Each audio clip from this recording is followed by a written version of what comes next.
कहा गया है कि जब 60वें दिन पे जब हम लोग फाइनल एग्रीमेंट करेंगे तब जाकर के इसके डिटेल प्रोसेस को हम लोग उसमें लिखेंगे। इस बात का जिक्र इस एमओयू में किया गया है। लेकिन आपने सही कहा कि इससे पहले डिटेल प्रोसेस पहले से बना हुआ था, तो अब ये एमओयू में इस तरह की बातें करना कितनी ज्यादा बाध्यकारी होंगी, एक बड़ा सवाल उठता है। हमारे साथ डॉक्टर दीपिका सारस्वत जुड़ गई हैं, हमारे शो में पहली बार जुड़ रही हैं। तो बता दूं कि ये Manohar Parrikar Institute of Defence Studies Analysis में हैं और वहाँ पे एसोसिएट फेलो हैं और वेस्ट एशिया सेंटर में एसोसिएट फेलो हैं। तो ये ईरान और आसपास के इलाकों पे काफ़ी गहरा रिसर्च कर चुकी हैं, एक किताब भी इन्होंने लिखा है इस पे, तो बहुत ही अच्छी पकड़ इनका। डॉक्टर दीपिका सारस्वत, आपका स्वागत है हमारे शो में। अभी आपने हमारे बाकी मेहमानों को सुना, आपको क्या लगता है ये एमओयू 60 दिनों तक टिका रहेगा? देखिए, ये जो एमओयू 14 बिंदु का जो एमओयू साइन हुआ है, ये 2 वॉर्स के बाद में साइन हुआ है।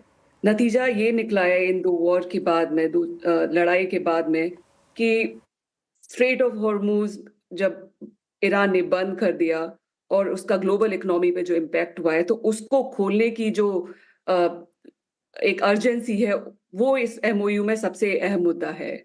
और अब ये है कि ईरान ने कोई भी ऐसे कंसेशंस नहीं दिए हैं जो वो वॉर से पहले देने को तैयार था। तो अब दोनों ही जो पक्ष हैं, खासतौर से अमेरिका और इजराइल, जो भी कुछ ट्राई कर सकते थे कर चुके हैं। जो जितने भी बॉम्बिंग ईरान पे कर सकते थे वो कर चुके हैं। अब उनके पास में कोई और तरीका नहीं है हाल फिलहाल कि ईरान को बाध्यकारी नीति से मजबूर करके कुछ और कंसेशंस ले जाएं। दोनों ही पक्ष अभी और आगे लड़ने को तैयार नहीं है। एक छोटे तौर पे स्कर्मिशेस होता रहा है, लेकिन बड़ी लड़ाई के लिए दोनों पक्ष अभी तैयार नहीं है। तो इस हिसाब से ये माना जा सकता है कि अगले 60 दिनों के भीतर दोनों पक्ष कोशिश करेंगे कि एक कॉम्प्रोमाइज या विन विन जैसा एक बड़ा समझौता, एक डील, प्रॉपर एग्रीमेंट पहुंचा जा सके।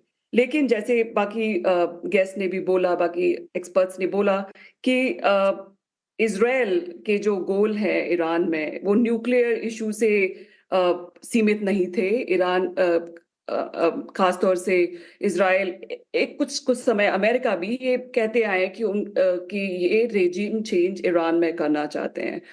भले ही अमेरिका को इस बात का रियलाइजेशन हो चुका हो कि रेजिम चेंज की कोशिश की जा चुकी है, लेकिन ऐसा पॉसिबल नहीं है। लेकिन इजराइल का जो ओरिजिनल जो गोल्स हैं कि ईरान के जो रीजनल जो साझेदार हैं, खासतौर से हिजबुल्ला और इराक में और इवन ईरानियन सिस्टम को लेके जो उनके मैक्सिमलिस्ट गोल हैं, वो जल्दी से बदलने वाले नहीं है। तो सबसे बड़ा ये 60 दिन के भीतर ये एमओयू चलेगा और या प्रोग्रेस आगे होगी या नहीं, ये इजराइल के एक्शंस पे डिपेंड करता है। और ईरान ने जो लिंक कर दिया है हिजबुल्ला, इजराइल का जो हिजबुल्ला की और लेबनान में जो बॉम्बिंग जो अभी काफी एस्केलेट हुई है ईरान यूएस सीज़फायर के बाद, अगर ईरान ने उसको लिंक कर दिया और ईरान उस इक्वेशन को मेंटेन करने पे अगर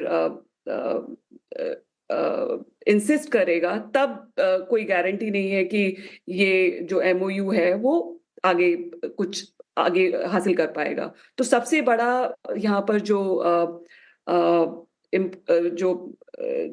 क्रूशियल पॉइंट है वो ये है कि अमेरिका को इजराइल को रिस्ट्रेन करना होगा।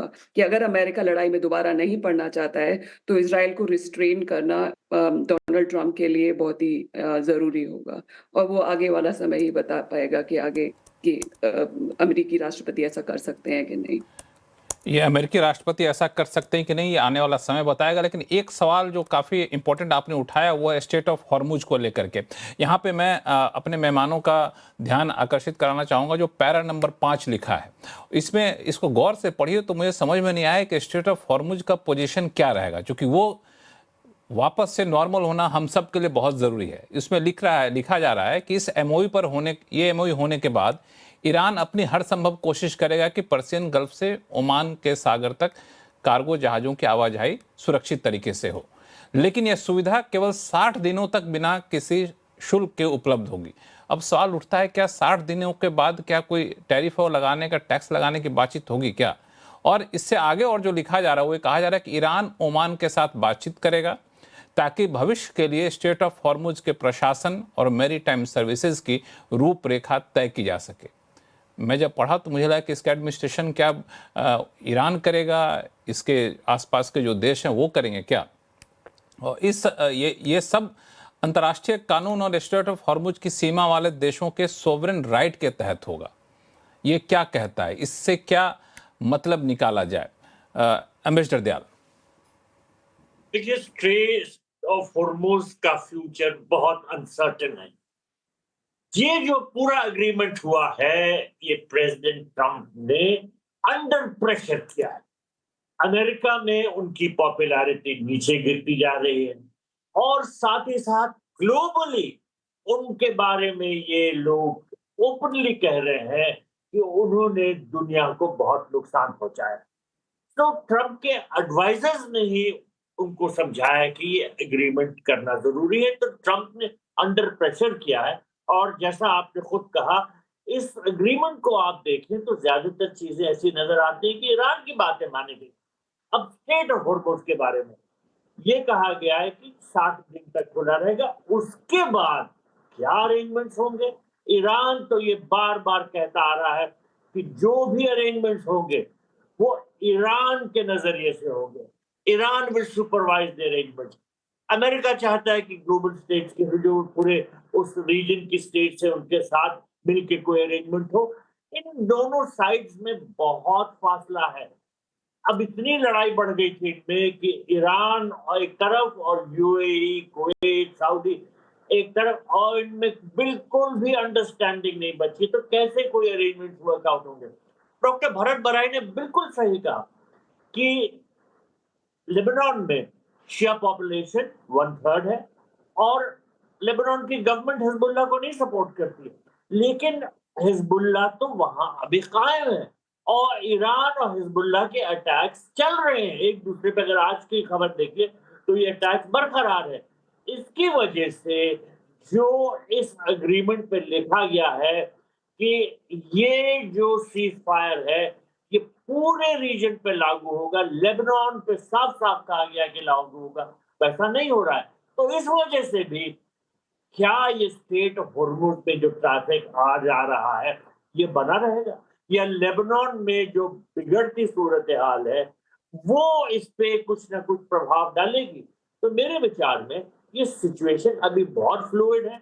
ये किस लिए एग्रीमेंट किया गया है ये सबको मालूम है और इससे ईरान का बहुत फायदा हुआ है। देखिए, ईरान और अमेरिका में ट्रस्ट बिल्कुल नहीं है और साथ ही साथ इजराइल के साथ तो ईरान का बिल्कुल ट्रस्ट नहीं है। मैं तो ईरान में पोस्टेड रह चुका हूं, वहां जगह जगह बोर्ड लगे रहते हैं डेथ टू इजराइल। और ये जो न्यूक्लियर प्रोग्राम है जिसके बारे में अभी एग्रीमेंट नहीं है, ये किसके खिलाफ है? ये खास तौर पे इजराइल को टारगेट करता है। इजराइल समझता है कि ईरान उसके लिए एक एग्जिस्टेंशियलिस्ट थ्रेट है। तो ना तो ईरान के न्यूक्लियर प्रोग्राम को खत्म करने की बात है इस एग्रीमेंट में, ना ही उसके मिसाइल प्रोग्राम को। मिसाइल प्रोग्राम जो ईरान का ये बहुत नुकसानदेह है इजराइल के लिए। तो इन सब वजहों से अभी जो है ये सूरत हाल बहुत अनसर्टेन है और इसकी वजह से स्ट्रेट ऑफ हॉर्मुज का क्या फ्यूचर होगा ये देखना है। बहुत अच्छा रहे अगर खुल जाए, तेल आ जाए, लेकिन क्या ऐसा होगा? मैंने जैसा कहा अभी ये बात देखनी होगी।